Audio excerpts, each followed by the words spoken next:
kilo saja, itu bisa nggak bisa disampaikan oleh ahli berapa bisa memakan korban terhadap generasi kita?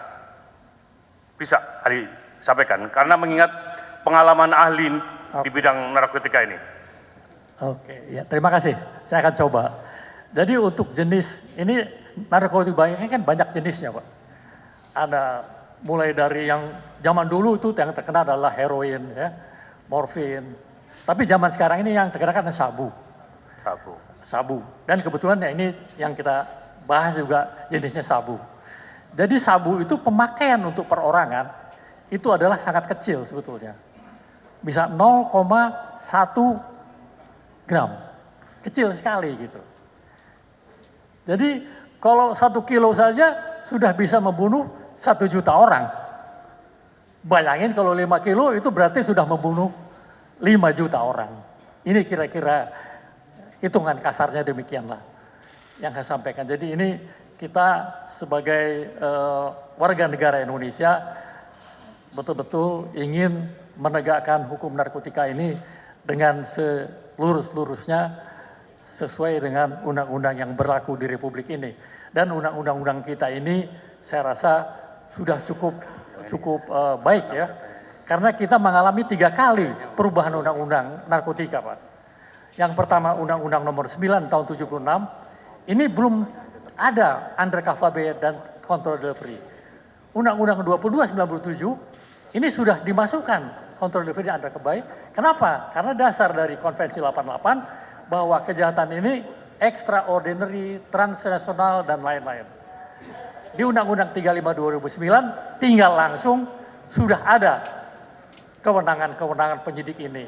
Ditambah kewenangan yang lain yang diizinkan di Undang-Undang 35 2009 yaitu bukti elektronik adalah dapat dipakai sebagai bukti. Ini juga adalah satu hal yang baru di Undang-Undang 3000 2009. Baik, terima kasih ahli. Tadi saya tertarik, bukti elektronik bisa dipakai untuk pengungkapan pembuktian tindak pidana narkotika.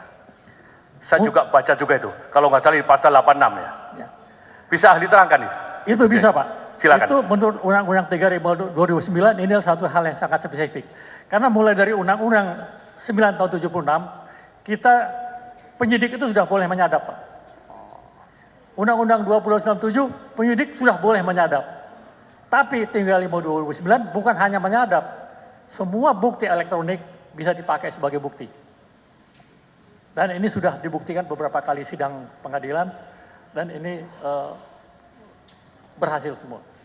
Termasuk capture di WhatsApp itu, apakah itu juga bisa dipakai untuk alat bukti di tindak pidana narkotika ini? Kan ada kadang-kadang orang mengirim pesan lewat WhatsApp terus dibaca itu bisa. Mungkin yang bisa menjelaskan itu saksi ahlinya ya. Kalau saya mungkin nanti bidang elektronik ada ahlinya sendiri. Iya. Tapi yang terang bukti ini sudah dipakai di Undang-Undang 35 2009. Oke. Baik, Cukup. majelis ada yang lain? Masih ada? Oh, salah dulu. Saudara ahli, jelas ya suara saya ya? Hadap ke sini aja Pak. Hadap Ahli, ke, hadap ke sini aja. hadap ke Ahli, hakim hadap saja. kemari. Silakan.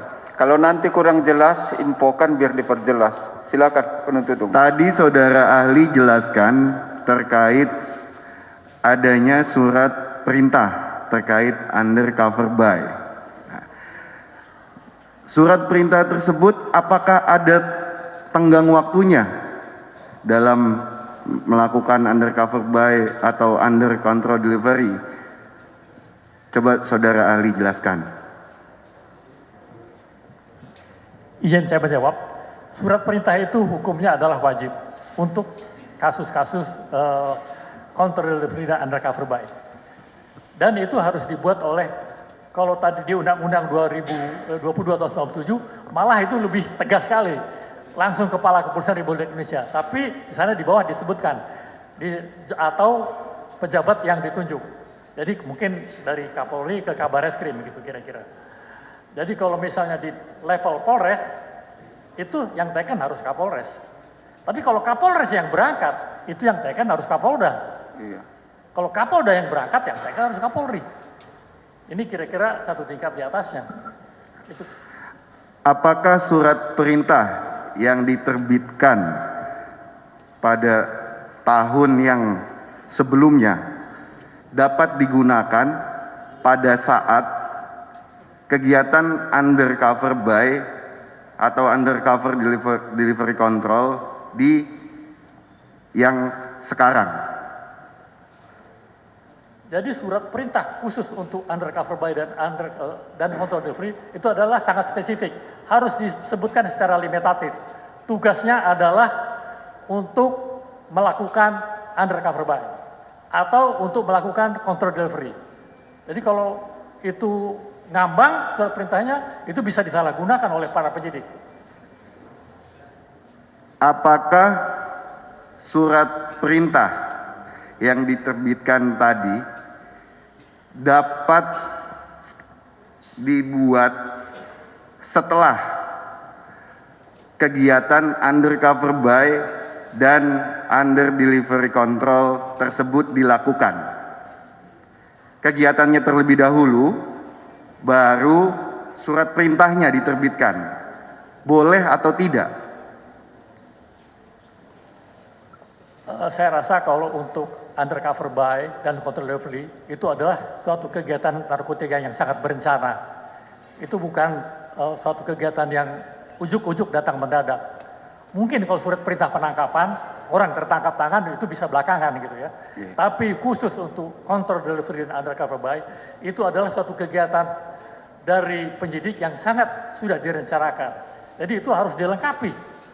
Jadi kalau terjadi hal-hal misalnya terjadi di lapangan, ada dua agent yang sama dengan sasaran yang sama, semua sama-sama dengan punya surat perintah, sehingga ini tidak akan terjadi benturan. Dan bukan hanya di kita, di luar negeri juga demikian. Jadi antara drug enforcement dengan FBI itu bisa terjadi. Jadi mereka dilengkapi dengan surat perintah. Saudara ahli, apakah pada saat dilakukan penangkapan terhadap diri tersangka yang merupakan satu jaringan atau satu sindikat, dia harus ditemukan adanya barang bukti pada dirinya? Coba saudara jelaskan sesuai dengan keahlian saudara. Ini pertanyaan cukup menarik ya. Bahwa setiap penangkapan narkotika itu harus barang bukti pada dirinya. Saya ulangin, bahwa untuk bandar-bandar besar, kebetulan saya dinas di Meksiko Pak, jadi di sana kartel-kartelnya Sinaloa segala macam besar. Jadi yang namanya bandar itu tidak pernah barang bukti ada padanya, dan tidak pernah kalau dites urinnya positif, tidak akan pernah. Karena namanya juga bandar itu bergerak di balik layar semua. Jadi itu jangan merupakan satu patokan bahwa orang harus ditangkap barang bukti padanya, nggak perlu. Yang penting itu tadi, bukti elektroniknya mendukung nggak? Bukti jaringan, apa email, apa telepon, apa segala macam itu bisa diketahui. Oh, semua titiknya ke sini nih. Itu yang sehingga bisa akan terjadi. Apakah, ini baik lagi ke surat perintah. Surat perintah tersebut tadi saudara ahli sampaikan bahwasanya sifatnya limitatif. Apakah misalkan seorang Kapolres diberikan surat perintah itu mencakup di wilayah dia menjabat saja, atau dia dapat melakukan undercover buy atau undercover delivery control di wilayah lain. Nah, coba saudara jelaskan. Jadi dalam keadaan mendesak, mungkin bisa saja apakah Polres itu masuk ke daerah hukum di Polres lain. Bisa terjadi. Tapi secara etis harusnya dia melaporkan kepada Kapolres setempat. Saya ada tugas surat perintah. Saya mohon bantuan anggota. Malah bisa dibantu oleh anggota yang ini. Kalau dia bergerak sendiri atau ditangkap lagi oleh yang Polres lokal, ini kan jadi masalah gitu. Jadi ini ada etika-etika juga di dalam organisasi ya, yang harus dilakukan oleh kesatuan-kesatuan kita. Ya. Tapi biasanya kalau ada surat perintah dari satu Kapolda masuk ke Polda lain, Kapolda akan telepon juga. Kami mengirim anggota sekian orang untuk melakukan penangkapan. Mohon dibantu. Karena penangkapan di daerah tertentu juga kadang-kadang bukan satu hal yang mudah. Dan mengirim anggota dari daerah kita sendiri juga jumlahnya terbatas. Jadi kita bisa memanfaatkan anggota dari daerah di mana yang kita akan lakukan penangkapan. Demikian. Kembali lagi ke surat perintah. Apakah dimungkinkan dalam suatu surat perintah hanya berisikan satu orang saja nama yang diperintahkan dalam surat perintah tersebut? Hanya satu orang maksudnya? Iya. Itu biasanya satu hal yang tidak lazim. Karena perintah itu biasanya minimal 2 orang. Jadi kalau kembali kepada teori police administration ya dari buku kepolisian ternama, polisi itu minimal patroli saja tidak boleh 1 orang. Kalau dibunuh siapa yang bantu lagi gitu. Apalagi narkotika. Narkotika ini satu hal yang sangat-sangat risiko tinggi. Jadi biasanya surat perintah itu pasti lebih dari 2, mungkin 3, mungkin 4, mungkin 5. Sementara cukup dari saya. Baik, silakan yang lain. Kalau yang sudah jelas, jangan diulang lagi. Izin majelis. Silakan. Sebelum saya lanjutkan pertanyaan, karena ahli ini udah sepuh, karena tadi dia kesehatannya perlu minum, bisa kasih minum sebentar. Boleh. Dia belum minta. Nanti kalau dia minta kita kasih. Itu. Dia minta baru kita beri, ya. Oke, silakan yang lain. Baik. Kami lanjutkan pertanyaan. Saudara ahli, apakah suara saya cukup jelas? Kalau lebih bagus mungkin bisa dibuka sehingga saya bisa lebih jelas. Apakah suara saya cukup jelas? Jelas, sekarang baik. jelas. Apakah ahli mengetahui apa itu istilah cepu di dalam dunia pemberantasan tindak pidana narkotika? Jadi cepu itu sebetulnya kalau di kita itu bahasa pasarannya Pak, bahasa Betawi Pak. Bahasa kerennya tetap adalah informan Pak. Itu bahasa internasionalnya Pak. Makanya saya katakan tadi, untuk membuat seorang informan itu, mata pelajarannya 1 semester Pak. Namanya informan handling.